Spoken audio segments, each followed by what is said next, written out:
Here's exactly why I believe that advertising for e-commerce businesses is much easier than advertising for local businesses, and that creators online like Matt Shields are creating a race to the bottom in this online marketing space. With that being said, if this is the first time seeing my face on your screen, my name is Justin Lalonde and I'm the founder at pitadvertising.com. I've worked with countless e-commerce brands, SaaS, local businesses, and whatnot. At this point, we've spent over $10 million on ads in the last year alone, and I want to share with you my thoughts about a topic that is close to my heart now. Seeing so many people online pushing the agency model, seeing so many people talking about how local business marketing is much easier than e-commerce, or how, and that's honestly a message being pushed down the throat of so many beginning marketers that, you know, buy these agency courses and now just get funneled into thinking that they can't go into e-commerce. So I do want to share with you my point of view, having spent and still actively spending millions in both industries a year. So first and foremost, when you look at the local business space, a lot of people seem to think that advertising ends at the lead event, saying like, okay, if I generate leads, my job is done. So that's like, I think where the first part is wrong in itself, where people think they're gonna build a new ad agency and just deliver leads. Look, you might be able to run an agency, and I'm not saying that you can't, but your retention rate is gonna be absolutely awful if that's the route that you decide to take, because leads aren't appointments and appointments aren't clients, and so on and so forth. Like, there's so many other steps in the funnel that you gotta take. And look at all the offers that people are already doing in the space right now, right? First of all, a lot of people take care of the appointment setting now by default whenever they call themselves a marketing agency, right? Like, you generate leads and then you work those leads to get appointments for the customer. And I'll just very quickly translate that to the e-commerce space and do a comparison. It's as if you start an e-commerce marketing agency and all you focus on is like add to carts. Like, all you do is like, oh, okay, I've got you an add to cart. Like, hopefully you're gonna get the sale home. It's not gonna work, you know? Like, an add to cart isn't a purchase. It's not money in your client's pockets. It's not money back. Like, there's no ROI on that service. And keep in mind, local business or e-commerce client alike, your goal as an online marketer is to generate them money. Like, that's as simple as that, is to make them money, right?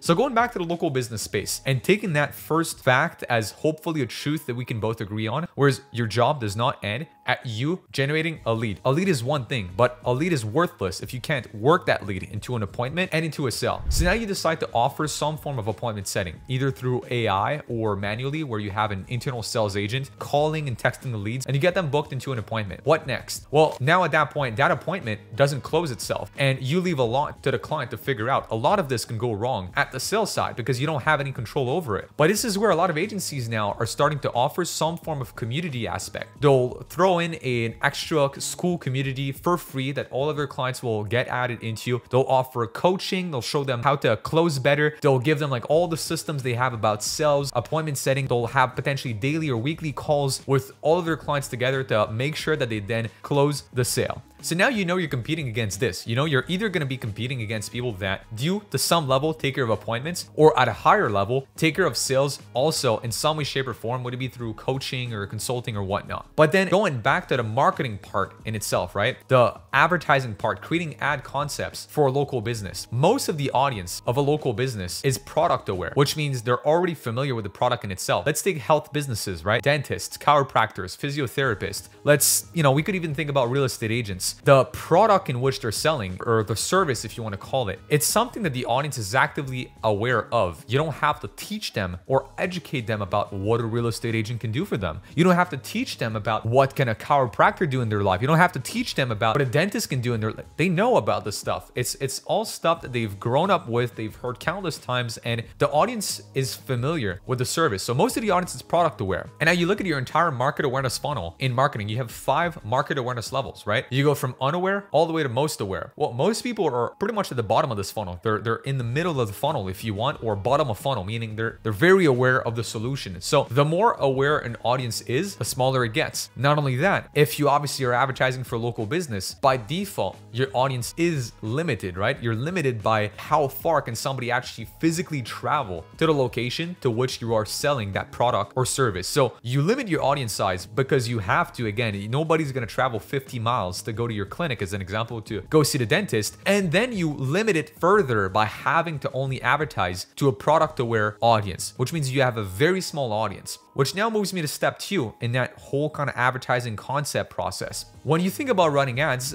the one thing you can differentiate yourself with to a product-aware audience is the offer, right? You got to increase the desire within the audience. You got to name product and price at that level. So look, you're competing on the product and pricing at this point, or the trust or the social proof that a certain clinic or doctor has, right? And I'm saying that for doctors right now. This is true for most, like 99% of local businesses. Count in, solar, could be like asphalt companies, could be landscaping companies, like name it. Honestly, it most likely applies to them. When you think now about the ad concept, you have to create an offer, which means you'll probably now want to discount the first treatment or discount the first visit, or add, if you're a dentist as an example, you'll add like a free teeth whitening on top of the Invisalign treatment or whatever that is. You have to add freebies on top of discounts. And now it's a race to the bottom, because the more clinics or the more local businesses appear in your same market, now the higher the sophistication stage of your market becomes. Your market is already limited because you're advertising locally. And then when you look at the awareness level of that market, it's a product aware market. So you have a narrow market that keeps getting more and more sophisticated. The only way for you to differentiate one client from the other is through the offer strength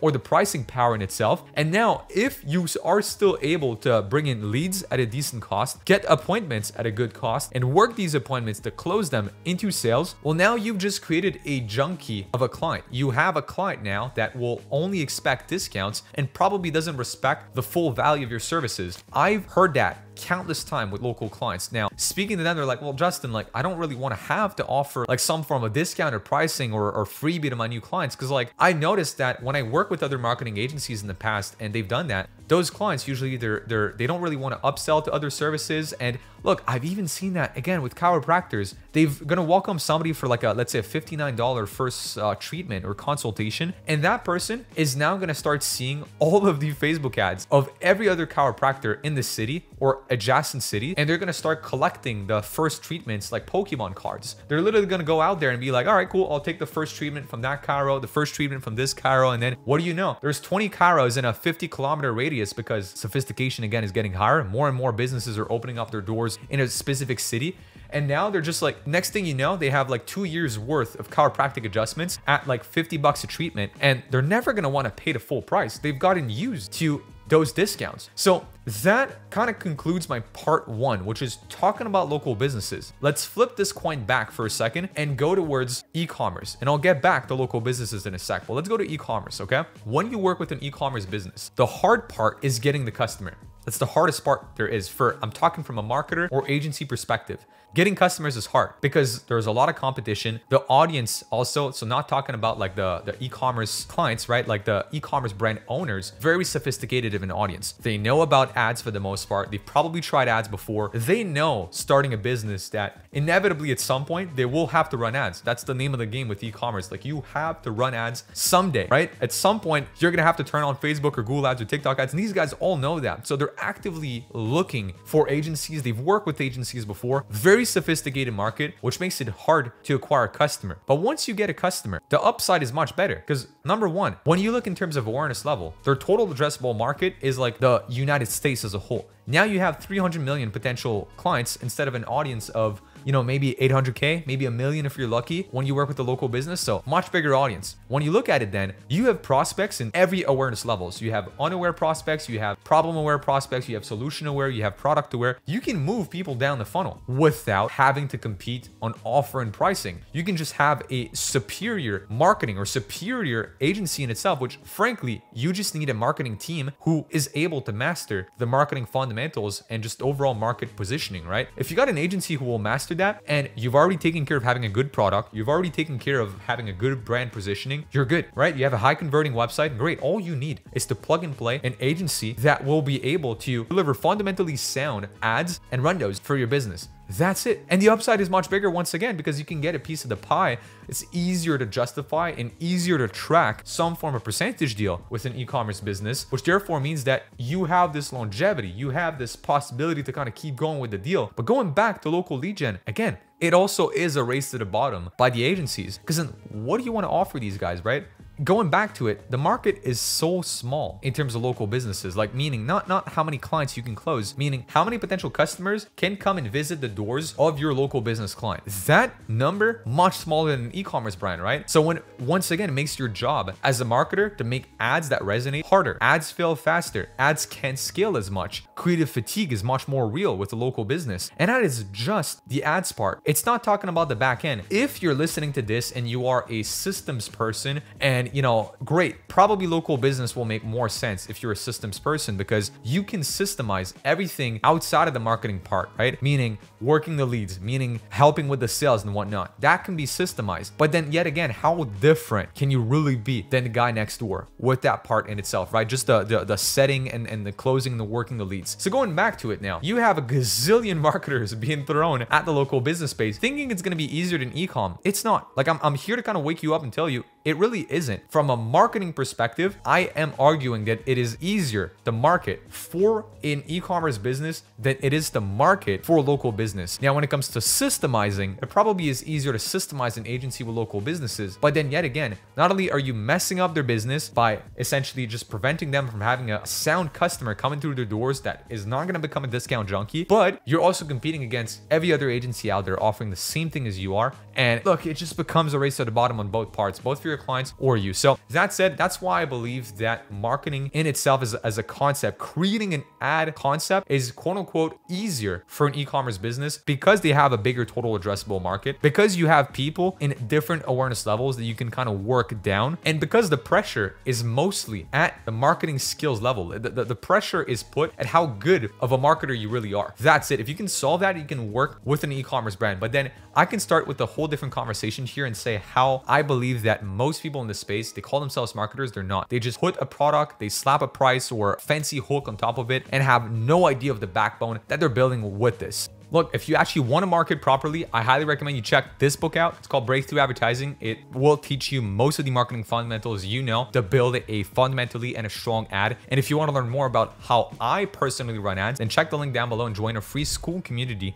to learn more. So kind of recapping, as I was just saying, basically e-commerce in itself easier from a marketing perspective because all you have to do is become a good marketer. It now creates a second problem where I'm arguing that a lot of people aren't good marketers, which is why they're not succeeding in e-commerce. But that's a story for another day. When you get to local businesses, well, you don't just have to be a good marketer. You have to be a good systems maker. You have to be a good salesperson. You have to be a good appointment setter. You have to do so many other things right with that business while trying to manage the constraints of a small audience, which is what, in my opinion, makes it harder. And once again, I think I can freely speak about the subject because I've spent the millions on behalf of my clients across both spaces. I still actively run ads in both spaces, and I can tell you that there's pros and cons to each. The grass is never greener on the other side. Never. Like, I do not believe that running a local business agency is actually easier than running an e-commerce agency or vice versa in itself. I think as an agency owner, it's probably just as hard. The constraints are different. But again, my point today is that from a marketing perspective, creating ad concepts, it is going to be easier for an e-commerce brand than it is for a local business. So I hope you've enjoyed today's video. Make sure you check out other videos on the channel for some more useful marketing tips, and I'll be seeing you in the next one. Peace.